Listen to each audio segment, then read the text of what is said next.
the chair of this meeting, the learned Mohammad Faizi Sahab, the principal of the ITI, and Dilshad Sahab, who is the principal of a school here and also a former student of mine, other dignitaries on the dais and in the room, my dear students and friends.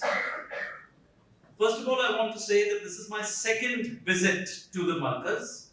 So I deeply appreciate the kind of work that the Markaz has been doing. I am in some ways a student of the efforts that the Markaz is making to spread different kinds of education.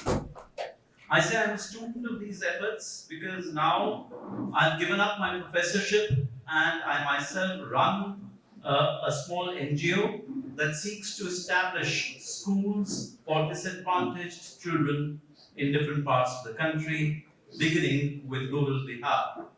So I think I have to learn much from the way in which the Markaz has organized education, the way in which it has mobilized people, the enormous inspiration it has created among the people of Kerala, not just Malabar, and maybe even going beyond Kerala, because I'm aware of the fact that the Markaz is active in so many states and union territories of India.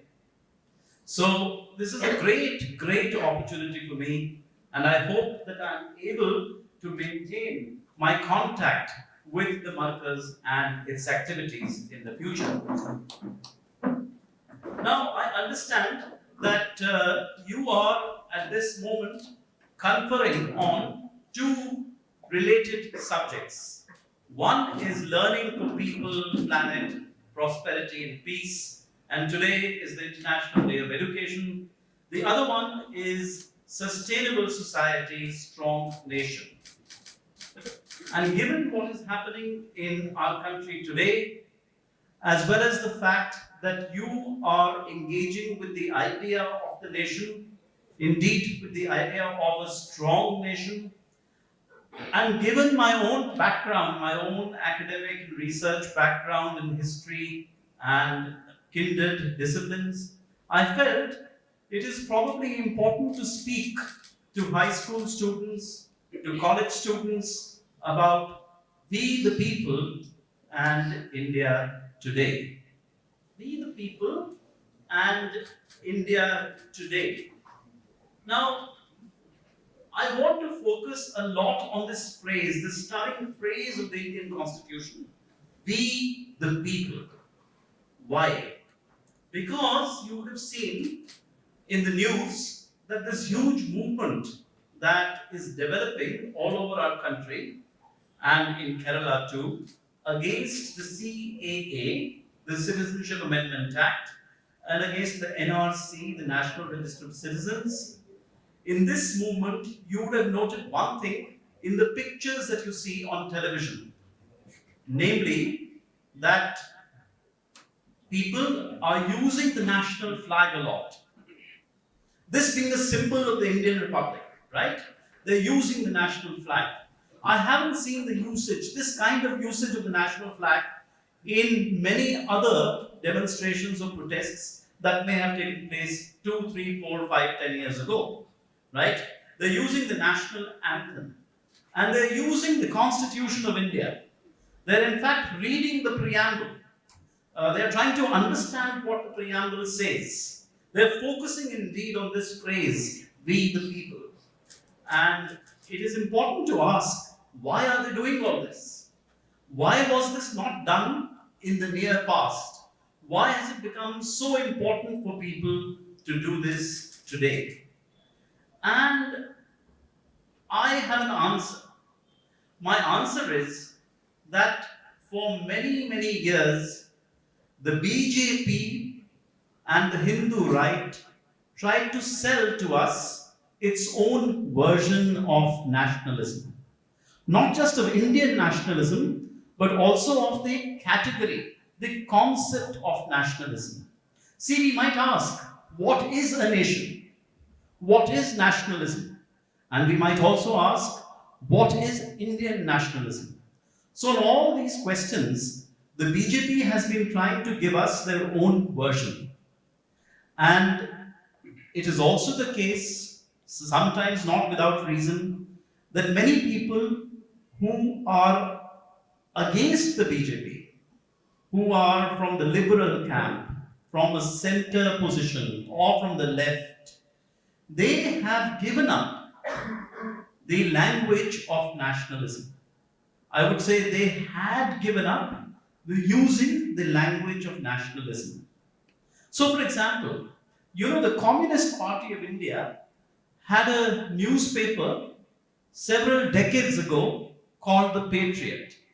So, what I'm trying to say is that at one time, even the communists and people on the left, people on the liberal side, used the language of patriotism, the language of being patriotic, of nationalism, of being a strong nation, wanting to become, a good, strong, democratic nation. They were using this kind of language. But now, for many decades, they gave that up, and a vacuum was created, and only the BJP was using this language for many, many decades. Now, the people have realized that if we who oppose the Hindu right do not use this language, then of course we will fall behind, because as far as the ordinary Indian is concerned, they are interested in nation building.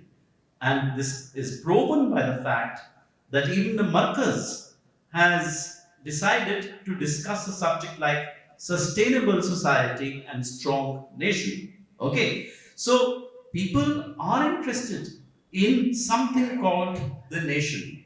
The point is that our view of what is a nation and what is Indian nationalism is very different from the view of the Hindu right, view of the BJP, view of the RSS about what should the Indian nation be and what indeed is nationalism.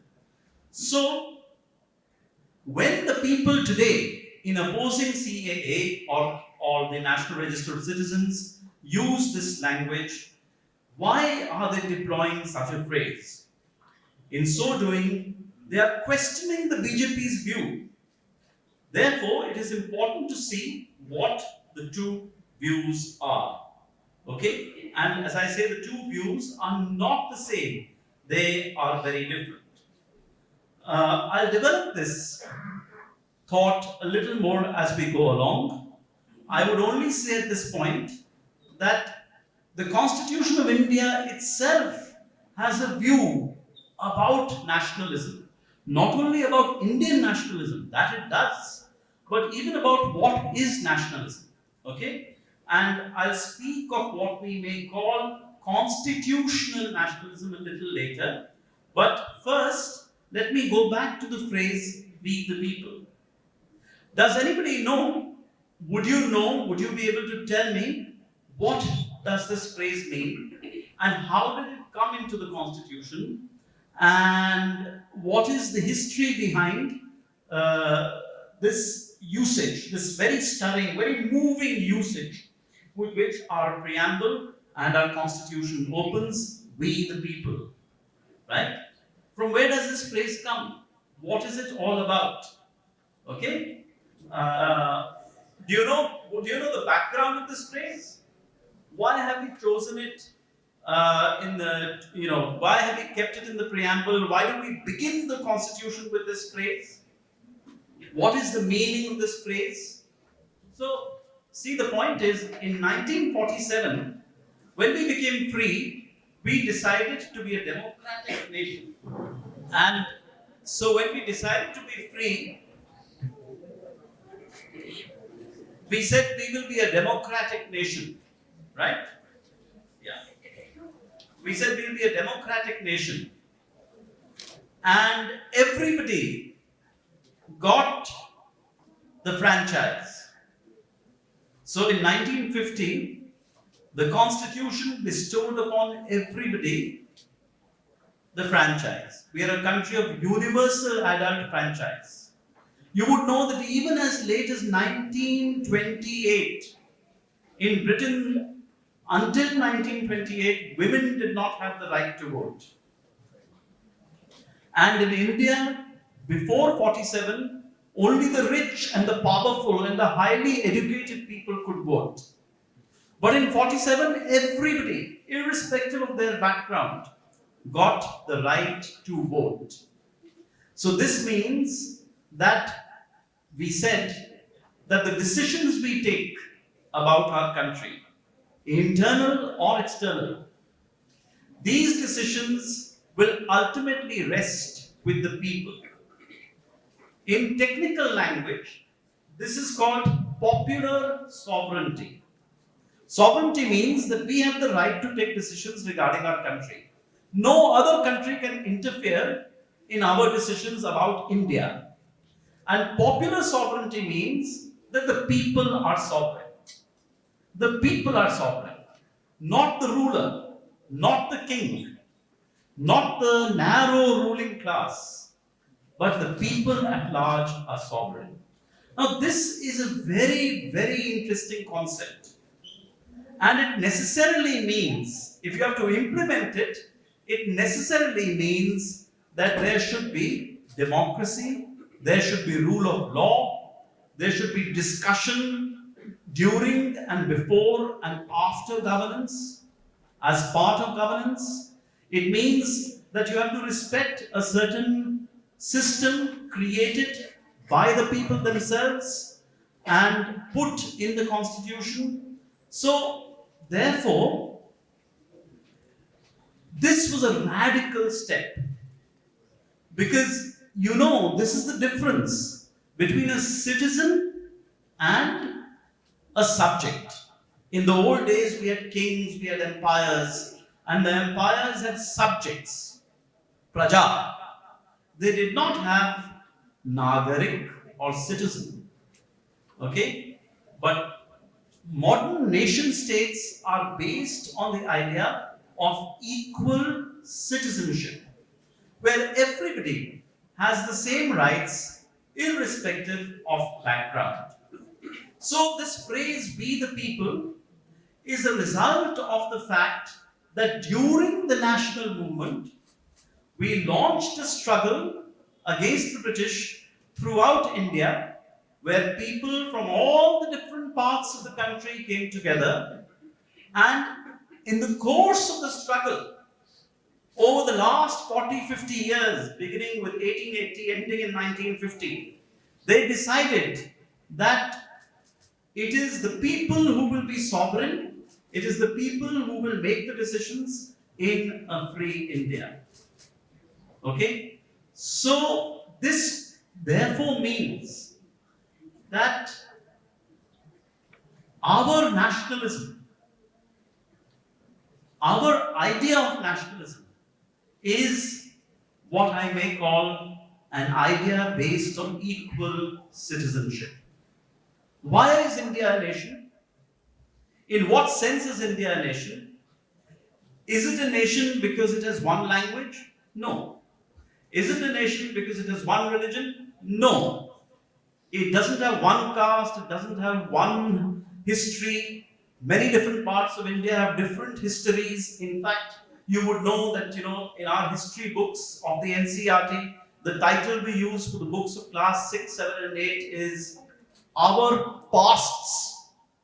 Pasts in the plural, P-A-S-T-S, which means Delhi probably did not have the same history as Tripura. And Tripura did not have the same history as Kerala. And yet we are a nation. Right?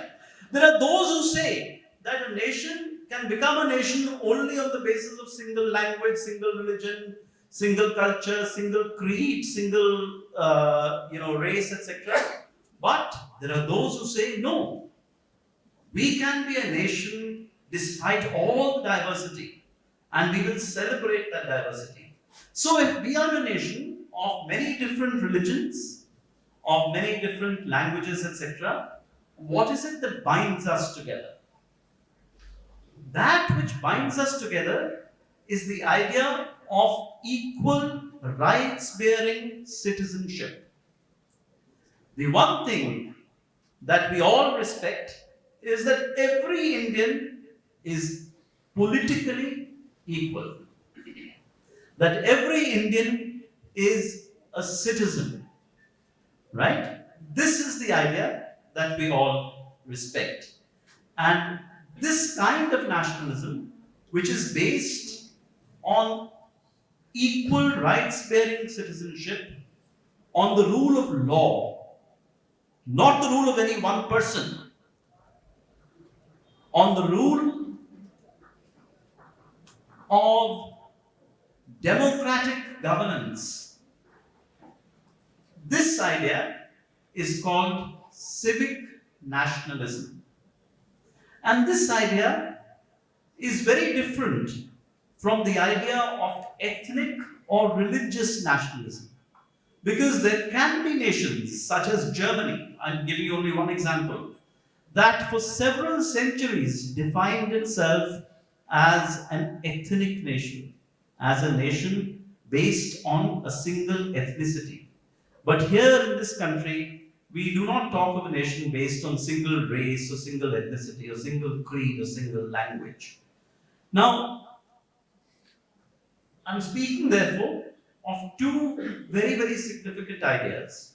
One, that all the people are sovereign, and two, that we will be governed by what the Constitution says, what the law says, and in and through democratic practice.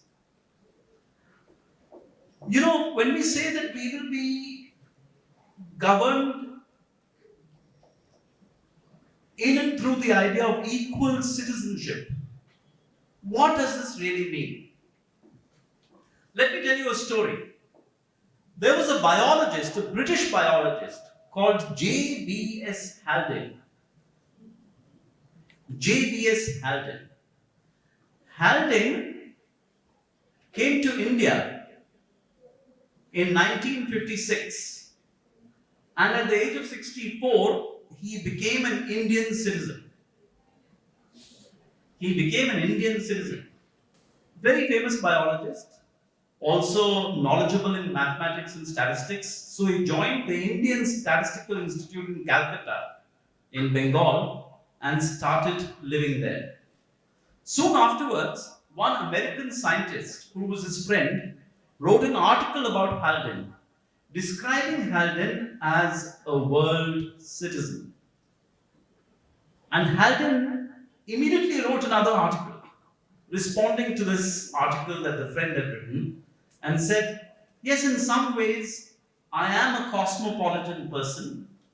I am a world citizen in some ways, but at the same time, is there a world state of which I can be a world citizen?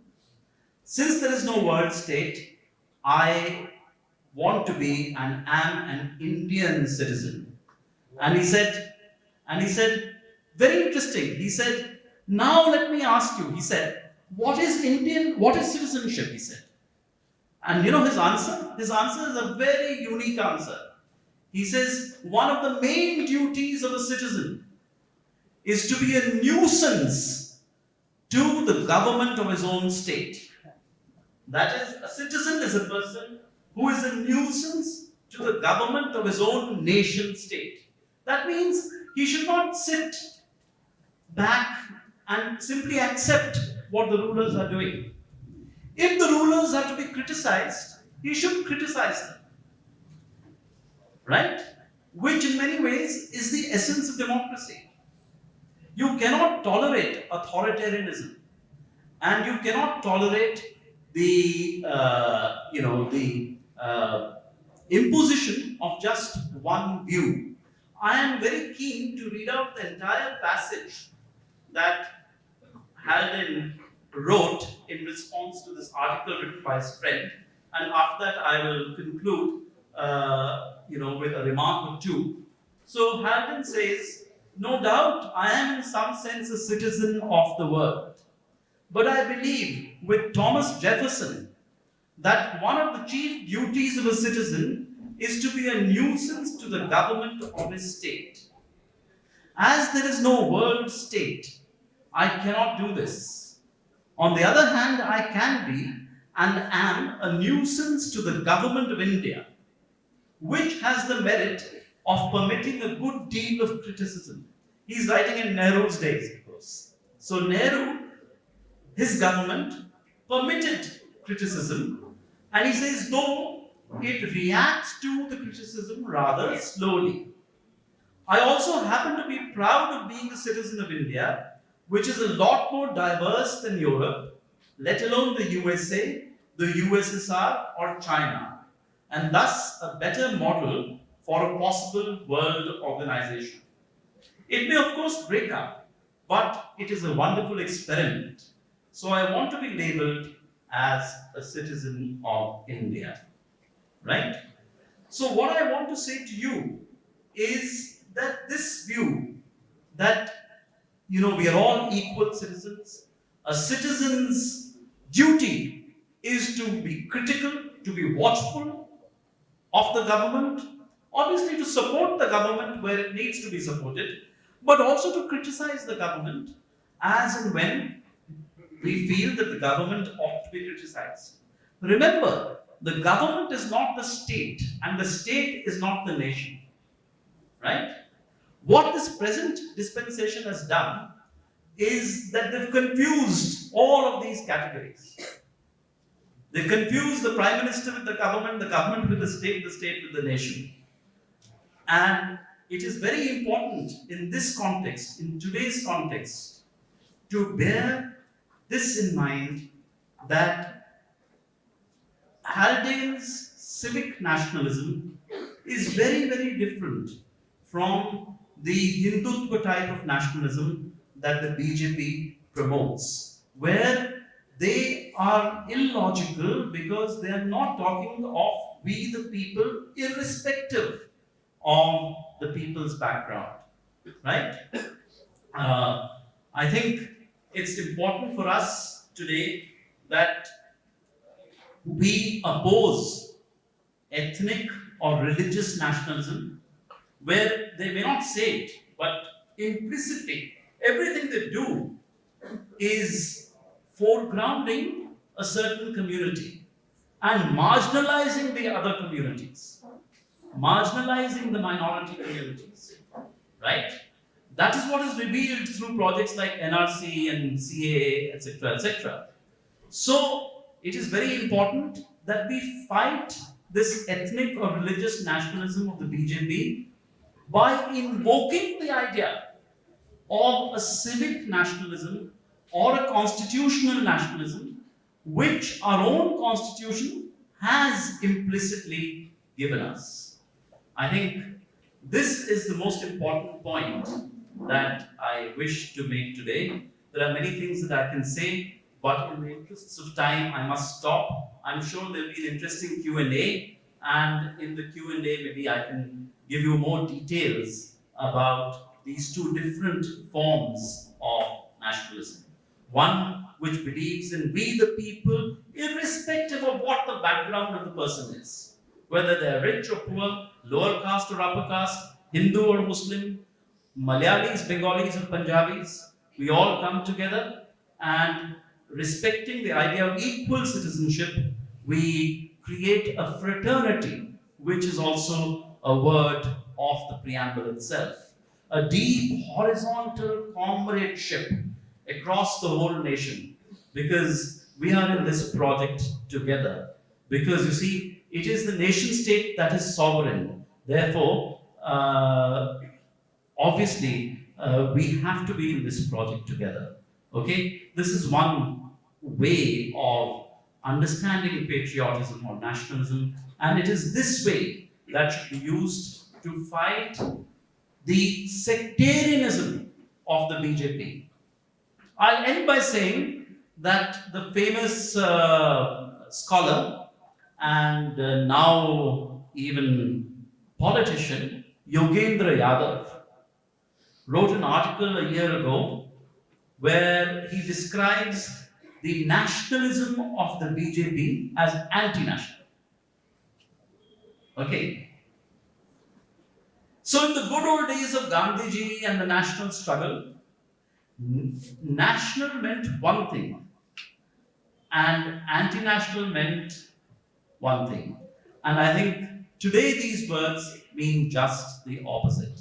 Okay, I'll stop here. We'll have a Q&A, and I'll be very happy to get your comments and questions. Thank you.